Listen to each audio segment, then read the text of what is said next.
jurnal lain juga ya, jurnal ilmiah lain ini ada dari ini sebentar.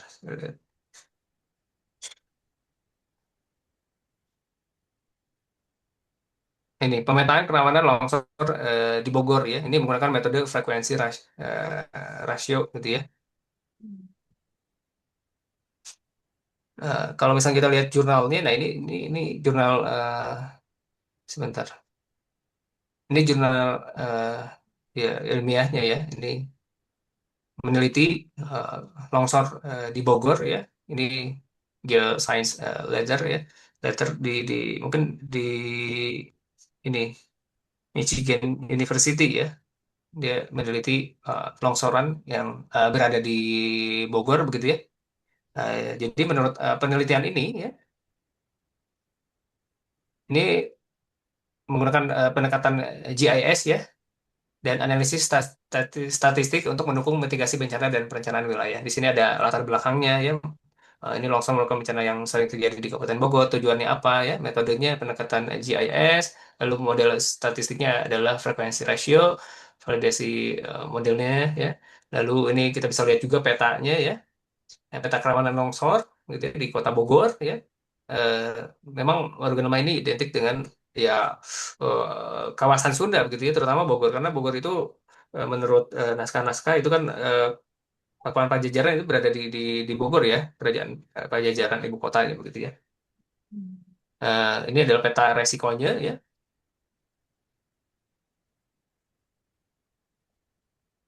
Lalu ketika kita lihat hasilnya ya, arah lereng dan kejadian longsor, ini longsor yang paling banyak diamati yaitu sebanyak 18 kejadian terjadi pada lereng yang menghadap ke selatan. Ya, berarti sama dengan yang Kabupaten Bandung Barat tadi, dia menghadap ke selatan yang Ambak Pataka begitu ya. Di selatan itu terjadi longsor sebanyak 18 kejadian, lalu timur laut itu ada 17 kejadian, di timur ini ada 15 kejadian, di barat daya itu 14 kejadian. Dan kita bisa lihat yang miring ke utara ya, yang Talaga Hangsa itu tidak ada eh, apa namanya ya terjadi longsor seperti itu. Ya ini sejalan dengan eh, Warugan Lemah ya. Di Warugan Lemah kan Talaga Hangsa ini ada yang baik. Jadi eh, apa namanya yang selain itu dia terjadi longsor. Jadi ada Amokpataka, Purbatapa, Banyumetu. Nah, itu terjadi longsor yang ketiga ini gitu ya. Tapi yang Talaga Hangsa yang menghadap ke utara itu dia tidak terjadi longsor. Ini menurut jurnal ilmiah ya dari Michigan University tadi. Iya, Jadi ya ini sudah diteliti begitu ya. Jadi memang ya ini relevan gitu ya. masih ada Kang? Halo halo. Ya, halo, Oh, halo. masih ada sedikit lagi mungkin nih. Oh, Ini udah sedikit sampai lagi jam ya. berapa? Masih aman ya? Ya, masih, masih. Ini Sok, mangga. studi kasus di Ada yang mau longsoran menanggapi di Bandung. soalnya. Oke. Mangga. Lalu ini penelitian terbaru di Cimenyan dan Warugan Lembah ya. Ini proyek PKM kita ya, Pak Yusuf ya. Dan rekan-rekan di sini ada siapa aja yang di ini? Ya, ada Bujian juga ya, Bujian ini tim PKM ya. Ada ini enggak? Ada Ada Pak Ali, Pak Agung. Vali ada. Wah, mantap. Ada Pak Aris juga nih, Pak Aris. Siap. Ini Cimenyan ya. Studi kasus Cimenyan kita bisa lihat ini di Cimenyan wilayahnya perbukitan dengan lereng curam ya, curah hujan tinggi ya. Jadi kita bisa lihat banjir di Cimenyan ya. Pak Yusuf ini saya tampilkan PowerPoint kita PKM kita ya. Ini Ya. di Cimenyan nih curah hujan tinggi, drainase tidak bisa menampung ya. Jadi air ya limpah ke jalan. Nah, seperti ini kondisi di Cimenyan. Nah, ini PR kita ya untuk memperbaiki. Oke. Betul, Lalu betul. ya ini tingkat kerawanan longsor di Cimenyan ini sangat tinggi karena dia curam begitu ya. Ya, temuan ilmiahnya curah hujan tinggi ya rata-rata 2000 sampai 2500 mm per tahun ya. Hujan ekstrim memicu kejenuhan tanah. Lereng curam ya, tanah vulkanik labil gitu ya. Ini masalah utamanya alih fungsi lahan ya seperti yang sudah kita ketahui begitu ya. Dengan isu sekarang di area Bandung Utara itu kan area konservasi air begitu ya. Tapi sekarang sudah banyak alih fungsi lahan, ada yang dia menjadi pemukiman atau menjadi perkebunan begitu ya. Nah, jadi banyak alih fungsi lahan di sana. Lalu pemukiman eh, di lereng curam, lalu stabilitas tanah menurun. Ini resiko longsor terus makin tinggi, kerugian material dan korban jiwa. Longsor terjadi berulang di beberapa desa di Ciminyan. Ini ada beberapa ini juga ya, berita-berita yang sudah didapat begitu ya dari sumber BPBD dan berita resmi 2022. Jadi banyak longsoran terjadi di Ciminyan. Mungkin longsorannya kecil-kecil sih, tapi itu ya berdampak juga. Tapi yang kita khawatirkan adalah ketika intensitas hujan tinggi ya, kayak di Bandung Barat itu kan di luar prediksi kita. Biasanya dia normal, tiba-tiba eh, curah hujannya tinggi sekali sehingga mengakibatkan dia longsor. Apalagi di daerah Simenyan yaitu vegetasinya sudah berkurang, makanya kenapa PKM kita menanam pohon di Ciminyan ya, ini sekalian kita ini aja mungkin masih dibuka ya Pak Yusuf untuk menanam pohon di Ya, Ciminyan. masih, Barangkali Pak. teman-teman ada yang mau ini ya berdonasi pohon gitu ya, kita tanam pohon di Ciminyan ya, ini untuk melestarikan lingkungan dan ya untuk menyelamatkan begitu ya, menyelamatkan ekosistem. Nah, oke, ini mungkin nanti kita bisa pelajari lebih ini ya, karena waktunya sudah mepet juga saya lewat. Ini akurasi dan validasi, ya. Menguji kebenaran melalui pengalaman dan data untuk keputusan yang lebih tepat. Waruga lemah ini berbasis pengalaman dan pengamatan ya. Sumbernya adalah pengetahuan dari pengalaman turun-temurun ya. Ini kalau sains modern sumbernya adalah pengetahuan dari penelitian ilmiah, data, sensor, satelit, dan alat modern. Cara validasinya dengan pembuktian melalui kejadian nyata dari waktu ke waktu itu ya.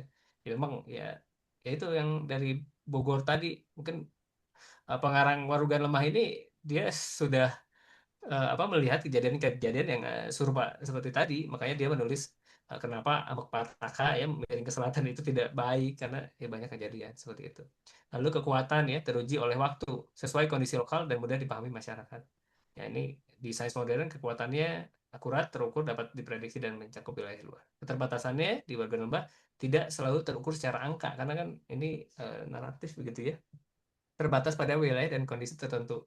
Jadi organ lemah kalau kita terapkan di daerah dengan eh, apa namanya si curah hujan atau eh, geologis yang lain, misalnya di daerah Malaysia, Thailand atau mana gitu ya, belahan bumi yang lain, karena dia berbeda. Sedangkan di sains modern ini dia akurat gitu ya karena dia menggunakan teknologi gitu ya karena ada citra satelit segala macam jadi bisa diprediksi.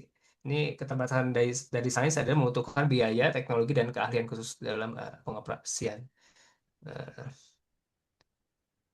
Nah, ini contoh ini ya dari warga lemah ini ya, arah angin, perilaku hewan, bentuk awan, dan tanda alam lainnya sebagai peringatan bencana. Kalau di sains modern contohnya itu data curah hujan gitu ya. Kecepatan angin itu bisa kita teliti. Kayak kemarin kan kita untuk membuat drainase kita harus menemukan dulu data curah hujannya begitu ya. Contoh ini saya tampilkan data curah hujan. Data curah hujan di Cimenyan ya ini yang dari Pak Abdul ya data curah hujan nih. Ini Cimenyan itu melakukan pengamatan di Pos Dago Bengkok, ada Penglipur Galih, Celengkrang begitu ya. Ini kelihatan dari tahun 2010 sampai 2024 tuh curah hujannya seperti apa. Nah, dia ada datanya seperti itu ya. Nah, itu lalu peta resiko ya. Ini peta resiko dan model prediksi bencana berbasis teknologi. Peta resiko itu yang seperti tadi ya. Yang ini nih peta resiko longsor begitu ya, karena curah apa karena kemiringannya dia curam ya. Itu ada di aplikasi ArcGIS ya kalau peta resiko bisa kita lihat. Oke, lalu reinterpretasi ilmiah ya. Ini makna tradisional, ini terjemahan makna ya. Kalau makna tradisional ini hukuman dewata. Jadi di Warugan Lemah itu mendapat hukuman dewata begitu ya. Ini bencana terjadi karena murka para leluhur atau dewata. Reinterpretasi ilmiahnya bencana terjadi karena faktor alam seperti hujan, angin, gempa, dan lain-lain. Arti ilmiahnya dapat dijelaskan melalui ilmu kebencanaan, hidrologi, geologi, dan meteorologi gitu ya. Lalu tempat buruk, ini tempat itu tidak baik, sering terjadi penyakit, kecelakaan atau kejadian buruk. Ini zona resiko ya. Nah, tempat tersebut memiliki potensi berbahaya seperti banjir, longsor atau gempa. Ini dapat dipetakan dan dianalisis resiko berdasarkan data dan teknologi geospasial gitu ya. Lalu larangan dan pesan leluhur ini aturan atau larangan untuk menjaga keseimbangan dengan alam. Ya, reinterpretasi ilmiahnya prinsip mitigasi ya. Biasanya kalau BMKG kan itu apa suka ada info-info gitu harus waspada atau apa gitu ya. Terus dari badan apa lagi ya, badan BNPB atau apa gitu itu kan biasanya ada mitigasi resiko. Kalau di dulu baru kan lemah ya, para leluhur pun itu sudah ya, ya menjabarkannya. Lalu ini selaras dengan prinsip manajemen resiko dan pembangunan berkelanjutan.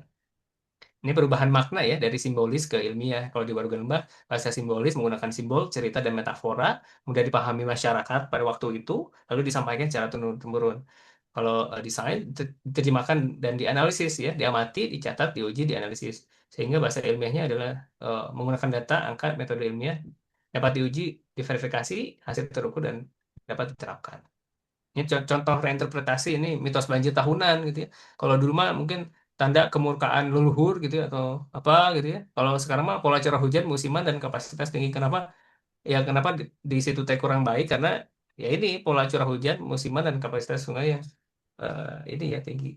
Lalu ini larangan bangun di lereng curam gitu ya.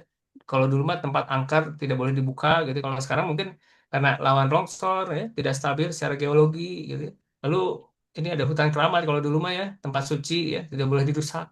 Kalau sekarang mah kawasan konservasi penting penyerapan air dan penjaga iklim gitu. Karena kan sekarang hutan udah di apa dibabar gitu ya. Banyak pembakaran hutan dan segala macamnya. Oke, ini saya lanjut integrasi tradisi dan sains ya. Ini mungkin saya lewat aja. Manfaat integrasi ya. Ini kearifan lokal ya, pengalaman dan pengetahuan turun-temurun lahir dari observasi alam dan pengalaman panjang masyarakat lokal. Kalau sains, data dan teknologi. Ini saya lanjut.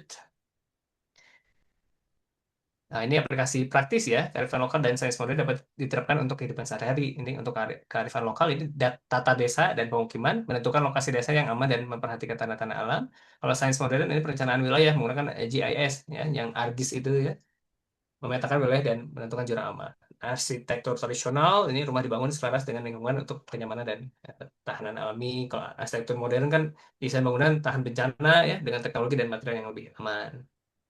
Terus ada pengolahan air ya, memanfaatkan sumber air secara bijak dan menjaga keseimbangan lingkungan. Kalau di sains modern teknologi water ya, sistem penyediaan dan pengelolaan air bersih berbasis teknologi.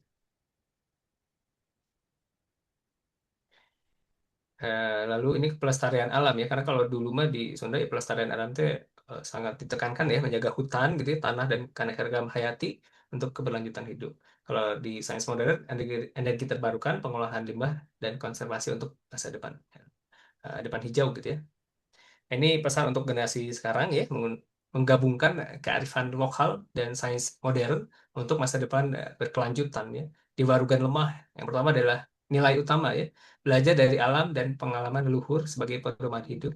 Generasi modern, sains dan teknologi berpikir kritis dan berbasis data dalam memahami lingkungan. Cara pandangnya menghormati tanda-tanda alam dan menjaga keseimbangan lingkungan.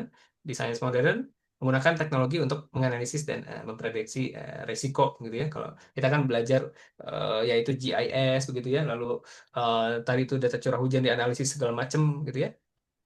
Lalu ini peran generasi ya, melestarikan budaya ya, tradisi dan kearifan lokal. Nah, ini peran generasi di sains modern mengembangkan inovasi dan solusi berbasis ilmu pengetahuan. Kekuatannya bijaksana, konstekstual dan selaras dengan alam gitu baru kan. Kalau ini kekuatan akurat, terukur, dan adaptif terhadap perubahan. Pesannya hidup harus menyatu dengan alam, bukan melawannya. Ya. Lalu pesan sains modern adalah gunakan ilmu untuk melindungi masa depan. Ini kesamaannya adalah sama-sama peduli terhadap keselamatan manusia, bertujuan menjaga lingkungan, mencari kehidupan yang berkelanjutan, menjadi bekal untuk masa depan. Generasi masa kini harus mampu menggabungkan tradisi dan inovasi untuk menciptakan masa depan yang aman, harmonis, dan berkelanjutan. Gitu ya. Lalu ini kesimpulan ya, slide 20. Biasa kita sampai slide 20 ya. Terus presentasi menggabungkan kearifan lokal dan sains modern ini warga lemah inti nilainya adalah kearifan lokal yang lahir dari pengalaman panjang manusia dalam membaca alam. Sains modern inti nilainya pendekatan berbasis data teknologi dan analisis ilmiah. perannya menjadi pedoman hidup untuk menjaga keseimbangan antara manusia dan lingkungan. Di sains modern membantu memprediksi resiko dan merancang solusi yang lebih terukur.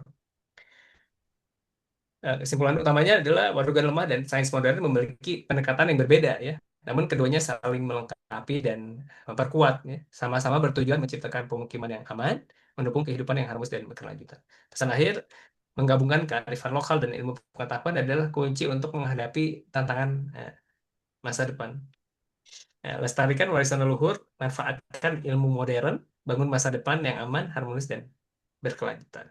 Seperti itu. Mungkin itu ya sharing session materi dari saya. Sekilas, maka kita buka diskusi karena ya apa yang saya paparkan ini hanya secuil ilmu saya begitu ya, hanya masih kecil gitu ya. Enggak kita sharing bareng-bareng dari teman-teman pandangannya seperti apa. Mungkin ini ada dari ini juga, tentu ya, ada dari teman-teman dari Sangga Buana ya, Hmm. dari Damas juga ini dari mahasiswa Sunda ya, fokus tentang kesundaan. Hmm. Ada teman-teman dari komunitas Bustan Studio, ada Pak Kamal juga ini, ada Bapak juga ya di sini ya. Iya, wah, Di jadi sini.